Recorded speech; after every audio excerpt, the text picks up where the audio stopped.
paz do Senhor, eu sou Rebeca Câmara e bem-vindos ao programa Voz da Assembleia de Deus. Hoje na versão Voz Mulher, nós vamos dar continuidade à vida da irmã Frida Wingren. Em 1923, eles tinham acabado de retornar da Suécia para Belém do Pará.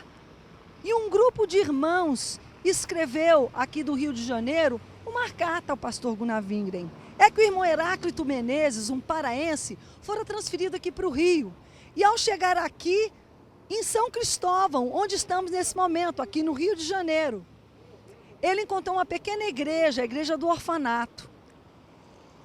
E vendo a dificuldade dos irmãos, a falta de obreiros, eles resolveram escrever para o pastor Gunnar Wingren, pedindo que ele enviasse um obreiro para iniciar o movimento pentecostal aqui no Rio de Janeiro. O jovem escolhido para redigir a carta foi Paulo Leivas Macalão.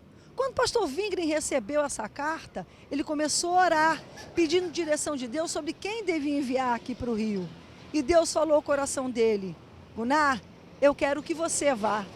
Ele entrou num dilema muito profundo, porque as coisas estavam começando a engrenar, havia muito o que fazer no Pará, e num dia especificamente ele estava orando em casa a respeito disso.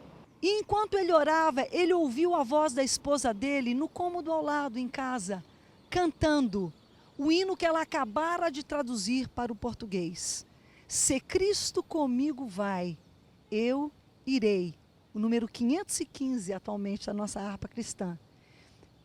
E através deste hino, Deus confirmou no coração do pastor Gunnar Wingren que chegara o momento dele sair de Belém e ir para o Rio de Janeiro, fundar o trabalho aqui.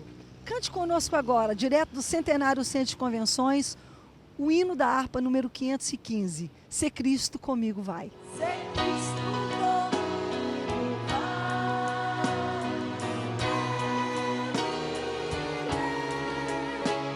e não temerei, confuso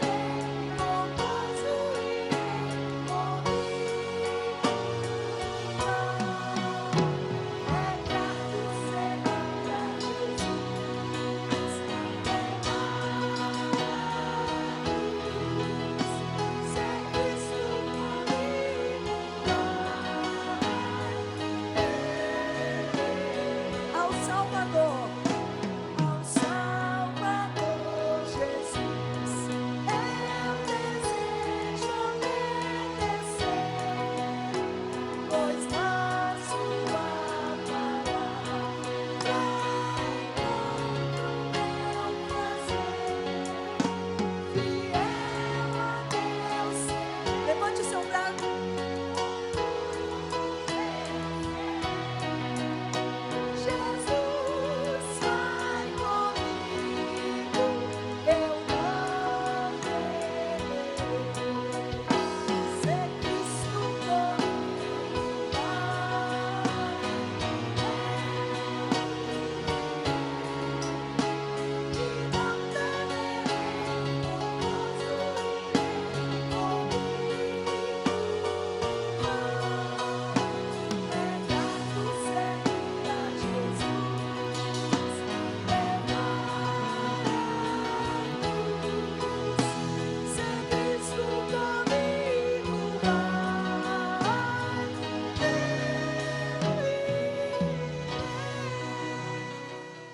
A família Wingren chegou no Rio de Janeiro em 3 de junho de 1924. O casal e os 4 filhos foram recebidos e hospedados aqui em São Cristóvão, no bairro de São Cristóvão, na casa da família Brito, pais da irmã Zélia, que depois se tornaria a irmã Zélia Brito Macalão. Mas não demorou muito não para eles se instalarem e iniciarem a primeira Assembleia de Deus aqui no Rio, aqui na Rua Escobar, no bairro de São Cristóvão, onde estamos nesse momento. O número 57. A uma quadra daqui, o campo de São Cristóvão. Aqui atrás de nós, hoje passa a linha vermelha, uma área muito comercial, muito movimentada. Mas foi aqui que começou a Assembleia de Deus aqui no Rio de Janeiro. Nós vamos agora conhecer também a vida de algumas outras mulheres que foram grandemente usadas por Deus durante a história da Assembleia de Deus no Brasil. Nova York, 1911. Os jornais noticiam o Dia das Mulheres. 27 de fevereiro, 3.000 mulheres lotam o principal teatro da cidade e reivindicam direito ao voto. Belém, 1911. Contrariando os padrões sociais da época, uma mulher, Celina Albuquerque, professora, 35 anos, foi a primeira a receber a chama pentecostal pregada pelos pioneiros Daniel Berg e Gunnar Wingren, em concordância ao evento descrito em Atos dos Apóstolos. Desde a igreja do primeiro século, o papel da mulher tem sido marcante para a expansão do Evangelho de Jesus. Frida Wingren, enfermeira, Lídia Nelson, artista plástica, musicista, a primeira mulher a tirar carteira de motorista no estado do Pará. Estas mulheres iniciam a história de muitas outras que marcaram a trajetória do pentecostalismo em todo o Brasil.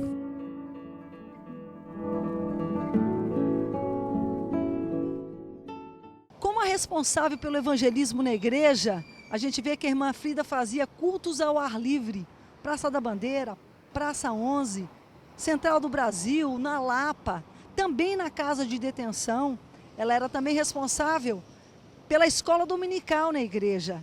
E, além disso, também era comentarista das revistas de escola dominical que serviam à igreja em todo o Brasil. Apesar de todo esse esforço e todo o trabalho, afinal, Deus havia dado muitos dons para ela, inclusive o dom de aprender língua. Ela era considerada das missionários a que mais rapidamente dominou e dominou bem a língua portuguesa. Pregava o seu filho Ivar Wingren, conta numa entrevista em 1985, quando esteve no Brasil, e a ensinava como poucos. Mas foi muito incompreendida também e muito criticada. Uma mulher, quem sabe, à frente do seu tempo. O pastor Wingren, ou por viagens, ou por enfermidade, fazia com que fosse necessário ela liderar cultos, estar sempre ali pregando. Mas ela cumpriu o seu papel e sofreu muito. Problemas de esgotamento nervoso, problemas com malária, problemas com enfermidade. E já na véspera de voltar para o Brasil, em 1932, ela perdeu dias antes a sua filhinha caçula, Gunvor. No próximo ano, faleceria o pastor Gunnar Wingren, em 1933, já na Suécia. Foi um duro golpe. Em menos de um ano, ela perdeu a filhinha e perdeu o esposo. Mas ela escreveu que só Jesus poderia consolá-la. E ela foi enterrada em 1940, no mesmo túmulo do pastor Gunnar Wingren. Na lápide está escrito: aqueles que semeiam com lágrimas, com júbilo ceifarão. Não desanime, minha amada irmã, meu amado irmão, que está semeando com lágrimas, com dificuldade. Porque você vai colher, mesmo que só na eternidade você poderá ver os frutos. Está aqui o resultado do trabalho, não só desta mulher, mas de tantas milhares, milhões de mulheres que têm feito o seu melhor. Não só mulheres, claro, homens, pastores, líderes, que Deus levantou nessa grande nação para dar continuidade ao trabalho que Ele usou esse casal para começar. Que alegria eu tenho também de hoje poder, com o meu chamado, fazer parte desta amada igreja. Nós vamos agora dar uma guinada, vamos voltar para o norte do Brasil e ver o que jovens, porque o trabalho não para não, jovens, crianças, vamos ver o que aconteceu no Congresso de Jovens da Assembleia de Deus em Belém do Pará. A Assembleia de Deus em Belém reuniu milhares de jovens dos mais de 500 templos que possui na capital paraense. O resultado foi o centenário Centro de Convenções mais uma vez lotado. Cerca de 10 mil jovens participaram em 2 dias de congresso. Identidade foi o tema do Congresso Jovem 2012, com o objetivo de firmar a identidade do jovem cristão a partir de princípios bíblicos. Na noite de abertura, momentos de entrega e desafios para anunciar o Evangelho. Durante toda a programação, a juventude estava em sintonia com a ministração da palavra, oração e louvor.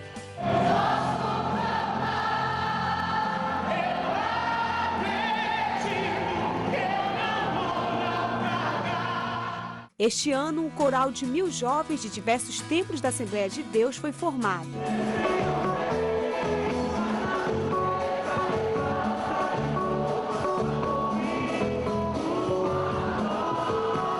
No sábado de encerramento, o pastor Júnior Bola, do Rio de Janeiro, trouxe a palavra. a sua sobrevivência, a sobrevivência dessa juventude vai revelar Deus a Belém. Segundo a Missão Jovem da Assembleia de Deus, cerca de 100 pessoas participaram da organização do congresso. O trabalho em equipe foi primordial. Cumprido é Salmo 133, com bom e com suave é que os irmãos vivem em união. Trabalho de união, a gente conscientizar que nós não somos uma missão jovem isolada, mas que a gente faz parte do corpo de Cristo, uma igreja completa. Através do congresso, a Igreja Mãe mostra o cuidado com essa geração. Esse apoio que a Igreja de Belém e o pastor Samuel tem dado tem sido muito válido. Nesse trabalho nos bairros, nos trabalhos imensos que são feitos nos bairros da Marambaia, Condo, Guamá, e os jovens se mantêm motivados. Cada jovem se vê atendido por meio dos trabalhos desenvolvidos pela igreja. A Assembleia de Deus tem criado muitos eventos, muitos programas e tem feito de tudo para que os jovens, tanto que são evangélicos quanto que não são, se sintam atraídos e venham para Cristo através desse congresso.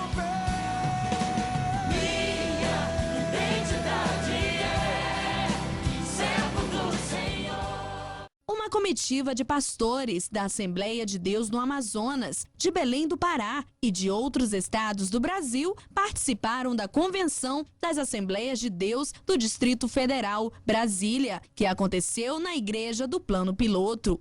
É só para saudá-los e dizer da alegria que temos de estar aqui acompanhando o nosso pastor Samuel Câmara, pastor da nossa Igreja Mãe, nosso motivador, e também acompanhando o pastor Ivan Teodoro, o pastor Ivan e o pastor Moisés Melo. E é uma alegria poder rever o pastor Sócrates da Apolo, um pastor querido e amado por todos nós, e estar aqui com os irmãos. Um grande abraço, uma excelente convenção. Deus abençoe. Amém, irmãos. Nós queremos dizer que os amazonenses vão povoar aqui em Brasília, viu? A nossa convenção, com certeza, no mês de abril. Então, fica aqui o nosso abraço. Fico satisfeito de fazer parte desse tempo novo que nós estamos vivendo. Agradeço a Deus pela vida do pastor Sócrates, que é um grande companheiro, e externo também a nossa alegria, também dos nossos convencionais do Estado do Espírito Santo, da nossa igreja, da minha família, a todos os irmãos. Que Deus abençoe vocês, que a virtude de Deus esteja na vida de cada um. Amém, irmãos? Na oportunidade, o pastor Samuel Câmara falou sobre o crescimento das Assembleias de Deus no Brasil. Sem oportunidade, sem esperança, esse que é o único ideal que está no nosso coração. Nenhum outro ideal, senão esse. De ver a nossa igreja com esperança oxigenada nesse sentido, e também de ver a Assembleia de Deus promovendo os maiores movimentos missionários e evangelísticos que esse país já viu. Pastor Samuel Câmara, cujo projeto nós abraçamos com carinho, tem aí uma proposta muito interessante, que é inclusive rodízio de presidente nas regiões do Brasil, tendo alternância da presidência da convenção. É um projeto extraordinário, além, evidentemente, de outras coisas boas que está nesse projeto do pastor Samuel e dessa nova equipe de pastores que estamos compondo, naturalmente, essa nova diretoria em nome de Jesus. Então a expectativa é boa, vamos trazer o povo, venham votar, vamos mudar essa história, trazendo uma nova esperança para o nosso Brasil, mormente para a CGADB, para a Assembleia de Deus nesse país. Vamos passar por Manaus, no Amazonas, no Congresso Geral de Mulheres da Assembleia de Deus em Manaus. Tive a oportunidade de ministrar a palavra, vamos juntos meditar também um pouco na palavra do Senhor. Quando nós olhamos para Débora, nós vemos que o livro de Juízes dedica 2 capítulos a essa mulher. Uma mulher muito especial, mas também uma mulher simples. Podem observar que o nome do pai de Débora não é mencionado em nenhum lugar. Geralmente essa denominação, ela mostra a procedência, a nobreza, a importância da família daquela pessoa. Tanto que Baraque, filho de Abinoão, é mencionado 10 vezes. Toda vez que fala Baraque, fala filho de Abinoão, para identificar de onde ele veio.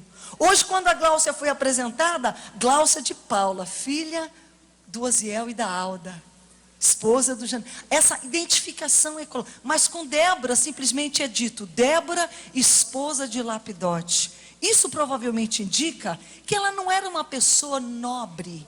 Ela não é uma pessoa comum. E ela viveu, como vocês viram, num tempo muito sombrio. Um tempo em que o povo de Israel foi subjugado de uma forma tão tremenda. Quando a gente lê essa história, ela é totalmente contada no capítulo 4 de Juízes. E o capítulo 5 é o cântico de Débora. Mas na verdade esse cântico conta a história novamente, acrescentando alguns detalhes muito interessantes. E o texto que a pastora Ana leu mais cedo, leu de manhã e leu de novo hoje à noite, é aquele texto em que Israel estava deserta. E estava, as pessoas que passavam por Israel, amadas, entendam uma coisa: todos os lugares que este texto descreve existem até hoje. Não é uma história de um lugar, sabe, inventado, não. Quem foi a Israel, o rio Quisson está lá, o Monte Tabor está lá, está tudo lá. O local, a palmeira de Débora, entre Ramá e Betel, hoje fica aproximadamente uns 12 a 15 quilômetros ao norte de onde é Jerusalém, na região montanhosa de Efraim. E hoje, se você quiser chegar daquele local, de Jerusalém, pronto, é só ir lá no Google Maps. Se você quiser chegar lá no rio Quizon, no ponto mais perto do Monte Tabor, e o Monte Tabor fica lá na Galiléia, no norte de Israel, pertinho do Mar da Galiléia. Hoje, você tem que andar 156 quilômetros, em estrada boa. Em linha reta seriam uns 90 quilômetros, mas não tem como ir em linha reta, porque é só montanha. Tem que descer a montanha para a banda do Rio Jordão e ir até lá, ou tem que descer para a banda do Mar Mediterrâneo e ir até lá, pela região plana. Então, quando a gente pensa que Deus falou para Débora, Débora, vai lá para o Monte Tabor. Ah, um passeiozinho, eu vou lá. 150 quilômetros, naquele tempo. Mas Débora foi. É interessante que depois de muito ser oprimido, a opressão era tão grande que quem passava por Israel tinha que procurar atalhos. Não podia ir pela estrada normal, com medo dos salteadores, com medo das guarnições do rei Jabim, que espoliavam, atacavam e roubavam todo mundo que passava. Aquela região ali do norte da Galiléia, até hoje é a região onde Israel planta, amados irmãos. Diz que os lavradores, os aldeões, já não podiam mais viver no campo. Eles todos tiveram que ir para cidades fortificadas. Como é que Israel comia? Quem trabalhava, quem plantava, quem colhia, não podia fazer isso. Porque tudo que eles faziam, vinha o povo cananita, os Jabim, e destruía. Então eles começaram a sentir fome. Eles começaram a ser assaltados pela violência. E sabe, irmãs, o pecado é uma coisa muito ruim. O pecado tem consequência. O povo estava em pecado. E o que o pecado faz? É necessário a gente dizer isso hoje à noite. Porque o diabo está vivo. E o papel dele é fazer a gente pecar. E pecado faz com que Deus se distancie. Deus quer estar perto. Deus quer abraçar. Deus quer guiar. Deus quer cuidar. Mas quando nós pecamos e persistimos no pecado, Deus é obrigado a recuar. E foi isso que aconteceu com Israel. E nessa hora difícil, lá estava, porque a gente pensa que porque Débora foi para a guerra, que ela foi colocada juíza. Não, ela já era juíza. E é interessante que quando ela percebeu essa situação, irmãs, há uma característica específica e especial quanto a essa ocupação, esse ataque do povo cananita sobre Israel. Os filisteus, os amorreus, os heteus, os outros povos que atacavam, a Filístia, Midian pelo sul, eles queriam espoliar, eles queriam roubar Israel. Mas os cananitas não. Os cananitas queriam retomar a terra que fora deles. O povo tinha conquistado aquela terra. Deus deu para eles por promessa e disse: povo de Israel, essa terra é vossa, é de vocês. E os cananitas começaram a comer pela beira. Vocês conhecem essa expressão? Porque é assim que o diabo faz. Ele não vem se apresentando de cara, não. Eles foram comendo pela beira, foram fechando. Como o povo estava em pecado, Deus não podia proteger. E também Deus tentava alertar o povo, mas eles não viam. E o que eles queriam? Eles não queriam apenas espoliar, eles queriam retomar a terra. Parece familiar para você isso? Satanás está ocupando lugares na tua vida, que ele está dizendo para você, não adianta não, minha filhinha, isso aqui é meu. Ele está tentando recobrar, quem sabe, territórios e áreas da sua vida, que já pertenceram a ele. Mas hoje, Deus está falando contigo, minha filha, desperta. Essa terra não é de Satanás, essa terra eu te dei, ela é tua. A tua família é tua, o teu filho é teu, o teu casamento é teu, o teu marido é teu, o teu emprego é teu. E Satanás está comendo pela beira, e o povo lá passivo, adorando outros deuses. A guerra se apresentou, pastor Jonatas, e eles não tinham armas para lutar.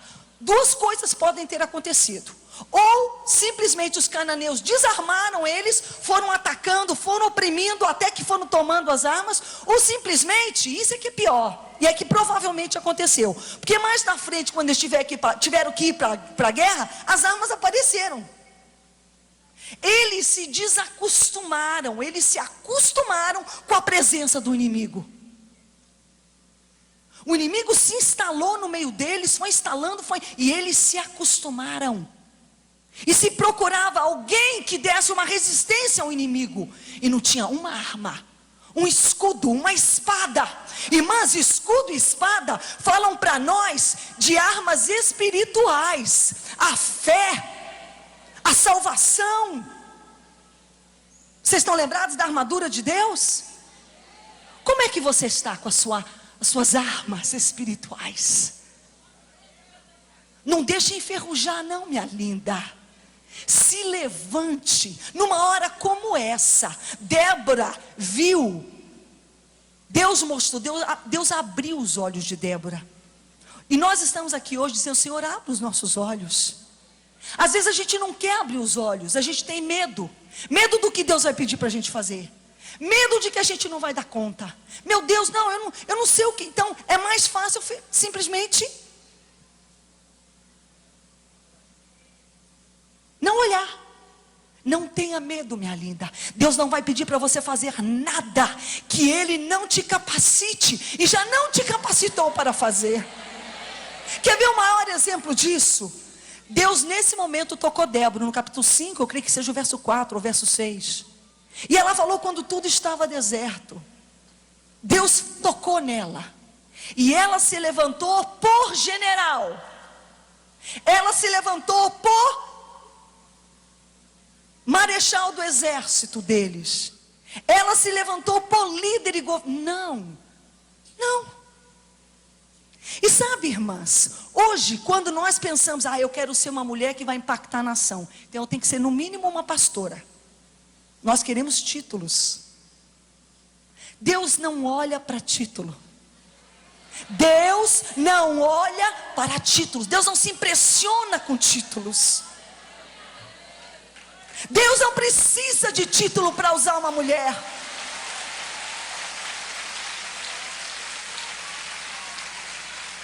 Deus quer saber se você está disponível. E Débora, irmãs, soube discernir isso. E esse foi um dos pontos que nós precisamos nos inspirar na vida de Débora. De sermos mulheres, porque a gente fala: meu Deus, como é que eu vou ser humilde? Sabe como é que você vai ser humilde? Não se exaltando. Ela podia ter se exaltado. Deus me levantou por líder, Deus me levantou por generala, Deus me levantou. Não, ela falou: Deus me levantou por mãe. A Bíblia não menciona os filhos de Débora. Não sabemos sequer se ela teve filhos naturais do ventre. Provavelmente teve, mas a Bíblia não fala. Pode ser também que não tenha tido. O que mostra que uma mulher não tem que ter filhos do ventre para ser mãe. Ela não se exaltou. Amada, se você quer ser usada por Deus, se humilhe na presença dEle. Nós vamos começar a exibir uma série que conta a história das convenções de líderes da Assembleia de Deus no Brasil. O que é uma convenção? Para o que ela serve? Quais são os assuntos que devem ser tratados? Fique agora com o Espaço Convencional.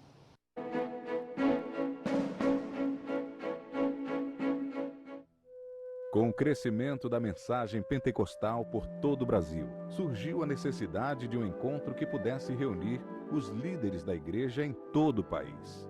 Foi então que, em 1921, nasceu a CGADB, Convenção Geral das Assembleias de Deus no Brasil.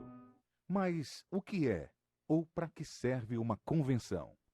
Por definição, convenção é um encontro, reunião ou assembleia de indivíduos ou representações de classe, onde se delibera sobre determinados assuntos de interesse do grupo representado. Trazendo para o contexto da igreja, a convenção deve existir como a união de líderes que buscam o bom desenvolvimento da obra que a igreja é chamada a realizar desde a sua origem. Como uma família tem que ter governo, uma entidade qualquer outra, uma outra qualquer entidade tem que ter governo, claro que a igreja também tem que ter seu governo. E ela é governada, é administrada pelos seus líderes, seu pastor com seus assessores. Aí se forma o que a gente chama, na linguagem de igrejas, ministério. E fora do ministério local se fala em convenção. E ela está retratada no capítulo 15 do livro de Atos. O livro de Atos nos diz da primeira convenção de ministros ou dos apóstolos para tratar um assunto sério que se apresentava naquele momento diante da igreja. Baseada neste mesmo princípio, aconteceu a primeira convenção da Assembleia de Deus no Brasil, realizada no município de Igarapé-Açu, no estado do Pará, em agosto de 1921, sob a presidência do missionário Samuel Nistron e auxiliada pelo pastor Nelis Nelson. O pastor Samuel Nistron era um pastor em Portugal. Lá aprendeu o idioma português, e lá veio para o Brasil e foi trabalhar no norte. Ele serviu em Belém do Pará, segundo me consta, foi um dos fundadores do trabalho em Manaus. Samuel Nistron veio para colaborar, o trabalho estava crescendo e um grupo de missionários, periodicamente, a Suécia e até os Estados Unidos passou a mandar missionários. Ele se agregou ao Gunnar Wingre e ao Daniel Berg e veio a ser o sucessor pastoral da dupla Gunnar Wingre e Daniel Berg em Belém do Pará. Depois de Samuel Nistron, em 1921, e Cícero Canuto, em 1930, dezenas de outros pastores de todo o Brasil passaram pela presidência da CGADB até o ano de 1988. No próximo Espaço Convencional, você ficará sabendo quais os únicos líderes que não concluíram seus mandatos e o que aconteceu para que essa trajetória de renovação das lideranças fosse quebrada por mais de 24 anos. Em 2013, uma nova oportunidade de mudança virá. A próxima Assembleia Geral Ordinária está marcada para acontecer no período de 16 a 19 de abril em Brasília, Distrito Federal. Faça sua caravana e vamos juntos votar pela renovação das lideranças e pela liberdade e igualdade de oportunidades compartilhadas por todas as regiões. Aqui a gente vai encerrando o programa Voz da Assembleia de Deus de hoje, deixando o desafio. Nós precisamos de semeadores, de sustentadores para a Rede Boas Novas e também para o programa Voz da Assembleia de Deus. Ligue agora e se torne um sustentador, um semeador deste projeto missionário. Código 21 2112 6300. Você pode fazer também isso no nosso site.